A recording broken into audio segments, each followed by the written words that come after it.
तो बच्चों आज हम लोग इंग्लिश सब्जेक्ट में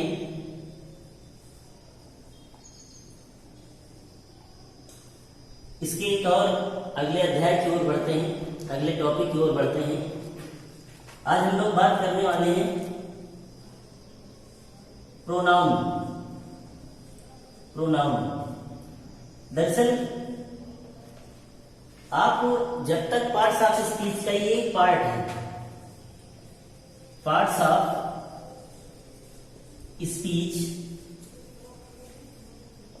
का ये 8 हिस्सों में से एक ऐसा हिस्सा है जिसका अध्ययन करना अति आवश्यक है। आज यू नो, जब तक कि आप कंप्लीटली पार्ट्स ऑफ स्पीच के बारे में नहीं जान जाते हैं तब तक आपको सही इंग्लिश नहीं आ सकती है। उसके लिए बहुत ही मोस्टली आपको पार्ट्स ऑफ स्पीच के सारे रूल्स पता होने चाहिए। तो उनमें से आज हमने एक टॉपिक उठाया, द प्रोनाउन, और यू कैन से प्रोनाउन। तो प्रोनाउन है क्या? बेसिकली आप बहुत ही आराम से समझने की कोशिश करिएगा कि प्रोनाउन का मतलब होता है, इसको अगर हम अलग करके लिखें, प्रो प्लस नाउन। प्रो का मतलब क्या होता है? जो प्रो शब्द है उसका मतलब होता है for a noun, for a noun मतलब संज्ञा के लिए। और ये नाउन संज्ञा है, फॉर ए नाउन। प्रा मतलब किसी भी संज्ञा के स्थान पर जो शब्द हम बोल देते हैं, लिख देते हैं, उन शब्दों को ही हम प्रोनाउन कहते हैं। अगर if you want to tell this in English language definition, तो अगर आप कहना चाहें तो इंग्लिश में इसे कह सकते हैं, pronoun is a word used in place of a noun. मतलब जो नाउन के स्थान पर बोले जाए।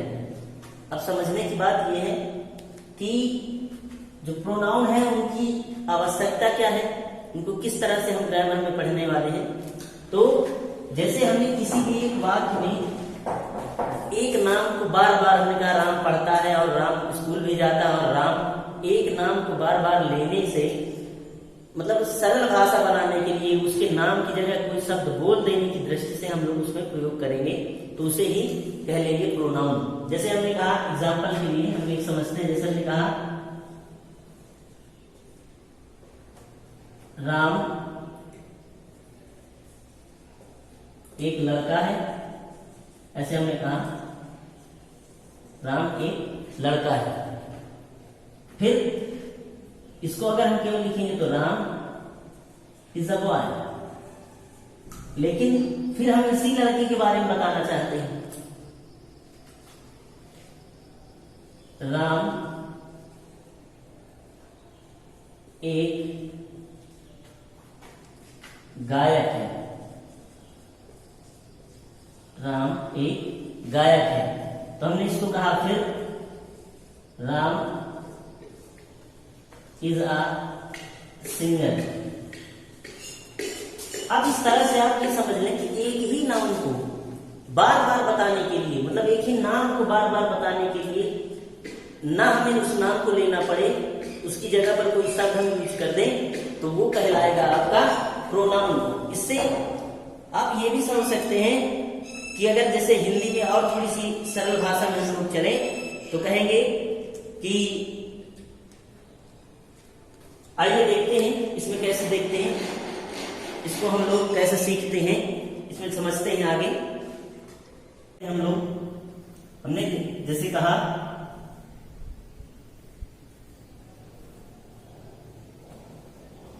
राम मुझसे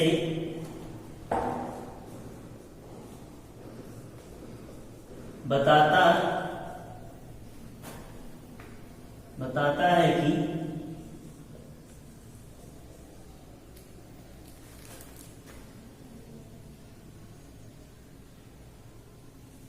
कि राम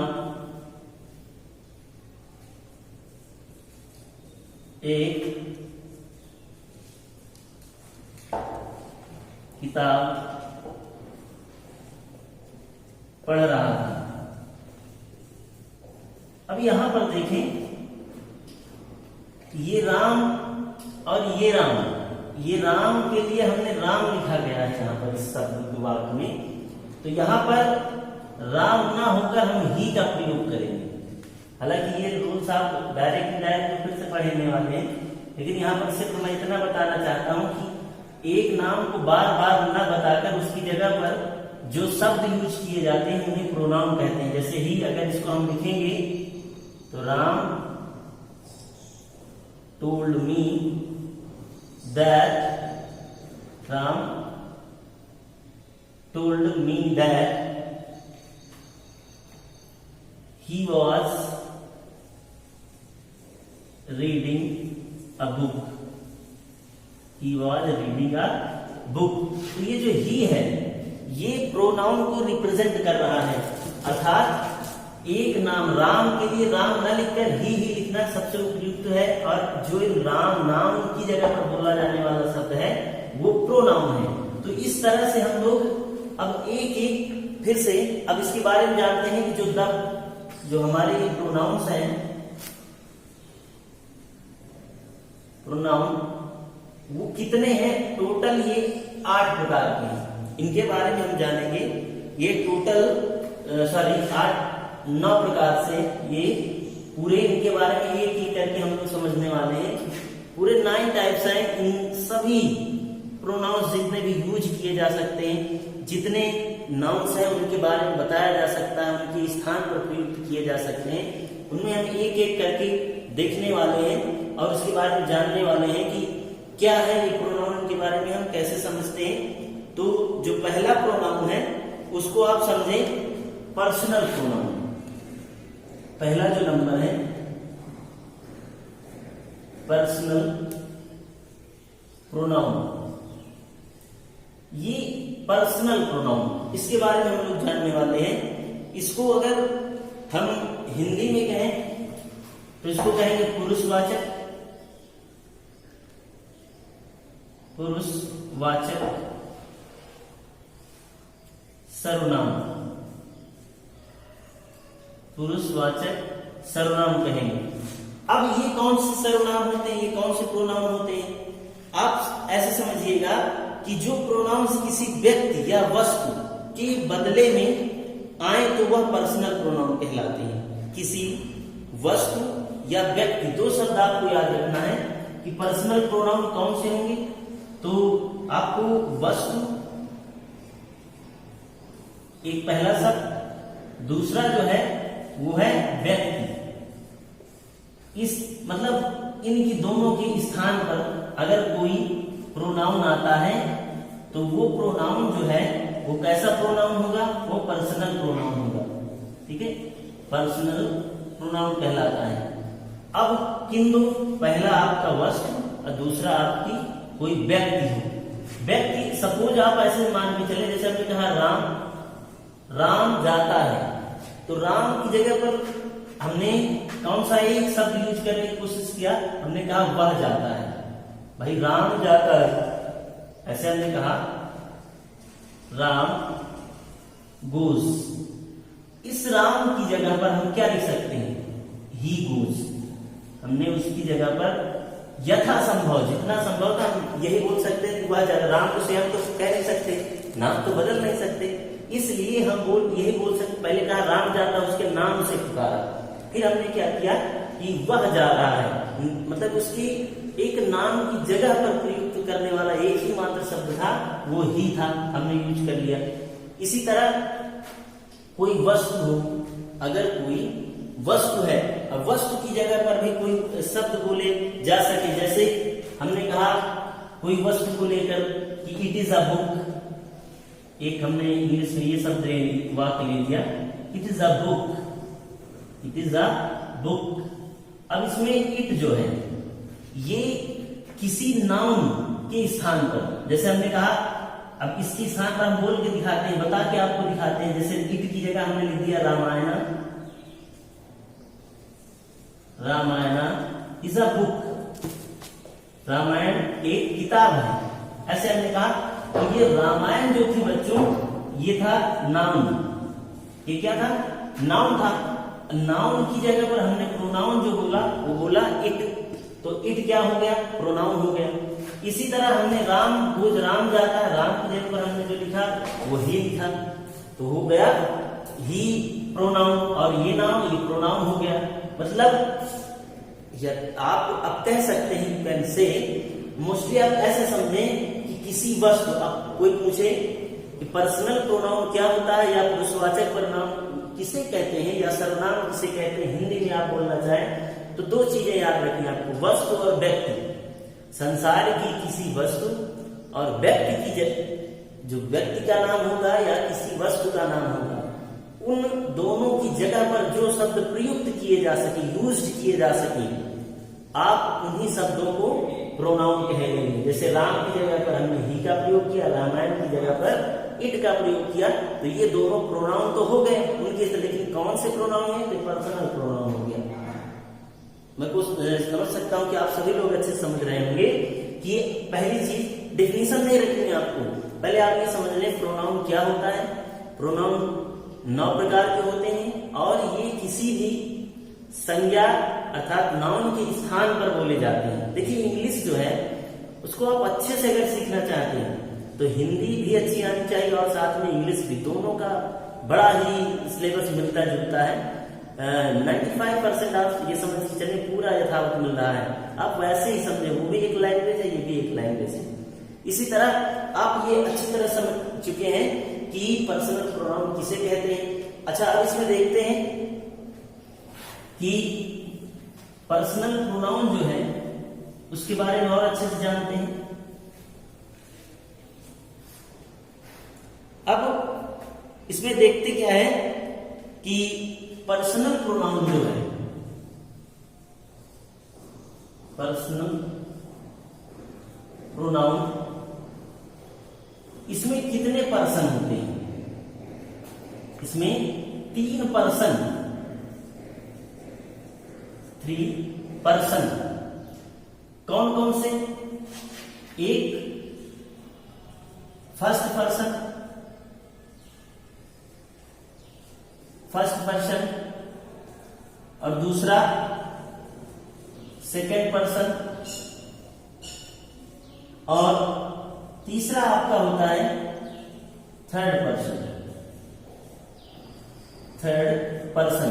अब बच्चे हम इसको जानेंगे फर्स्ट पर्सन में क्या, तो फर्स्ट पर्सन के जो प्रोनाउन है वो आई और वी, फर्स्ट पर्सन के जो प्रोनाउन है वो है आई और वी। अब इसके बाद आई वी के बाद सेकेंड पर्सन में आप जाने यू, सेकेंड पर्सन में ओनली आपका यू, और थर्ड पर्सन में ही, सी और इट। अच्छा अब इससे थोड़ा सा और समझें, इसमें क्या है कि इसके और ऑब्जेक्टिव केस में सारे रूप को सारे रूप बनाते चले, तो इसको मी, माई, वी से आप, अस, अवर, इस तरह से आप इसमें फर्स्ट पर्सन में हो गए। इसी तरह सेकेंड पर्सन में यू से योर्स, यू। इसी तरह इट और दे, थर्ड पर्सन में दे भी होता है, इसको भी ही से आप हिम, हीज।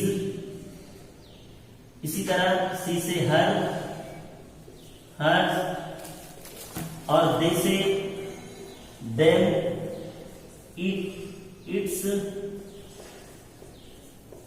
इस तरह बहुत सारी चीजें सारे वो आ जाते हैं इसमें। तो अब पर्सनल प्रोनाउन फर्स्ट पर्सन में, सेकेंड मतलब 3 पर्सन होते हैं, ये आपको समझना है कि पर्सनल प्रोनाउन जो होता है, पुरुषवाचक सर्वनाम जो होता है, उसमें 3 पर्सन होते हैं, एक फर्स्ट पर्सन, सेकेंड पर्सन और थर्ड पर्सन। कौन होता है, जो किसी वस्तु, 2 शब्द याद करने हैं कि वस्तु और व्यक्ति, दुनिया की कोई भी वस्तु होगी, अगर उस, जैसे मैंने कहा मेज गंदी है, मेज की जगह मैंने कह दिया इट का प्रयोग, वह एक पहले कहा गया कि ये किताब है, किताब की जगह हम नाम ले सकते हैं, राम पढ़ता है, वह पढ़ता है, मतलब मतलब वस्तु की जगह जो शब्द बोले जाएंगे और व्यक्ति की जगह दो शब्द याद करने हैं, वही सारे प्रोनाउंस आपके कहलाएंगे पर्सनल प्रोनाउंस। ठीक है। अच्छा, ये सारी चीजें जिसके समझ में आए प्रोनाउन की पहचान। अच्छा, हिंदी में ऐसे बड़े बड़े एग्जामों में पूछा जाता है, जैसे हमने कहा कि वह जाता है, बहुत छोटी सी बात है, इसको आप सुनिए, हिंदी में है, बहुत कॉमन फैक्टर है। जैसे वह जाता है, इसमें कौन सा प्रोनाउन है, मतलब इसमें इस वाक्य में इस शब्द में कौन सा प्रोनाउन है, हिंदी में बताना है। तो अब आपको पता है कौन सा प्रोनाउन है। अगर आप इंग्लिश में अच्छे से जानते हैं कि पर्सनल प्रोनाउन को ही पुरुषवाचक प्रोनाउन कहते हैं और उसमें first person, second person, third person की याद है, तो आप तुरंत दिमाग लगाएंगे कि ये ही मीन्स वह, और ही जो है वो थर्ड पर्सन का प्रोनाउन है, इसलिए इसमें कौन सा प्रोनाउन हो गया, कौन सा सर्वनाम हो गया। तो हिंदी में आप बता देंगे पुरुषवाचक। समझ बात आ रही है सभी की? तो पुरुषवाचक सर्वनाम हिंदी में भी आप कर सकते हैं। लेखपाल, पीसीएस के बहुत से एग्जाम सभी में ये पूछा जा सकता है, सर्वनाम पूछ लेता है कई बार। और इसके बारे में बहुत सी बातें हैं और डिस्कस करेंगे अगले लेक्चर में। आज इतना ही। थैंक यू सभी बच्चों को, और मैं आशा करता हूँ कि आपको बहुत अच्छे समझ में आया होगा। तो बहुत बहुत धन्यवाद। Thank you.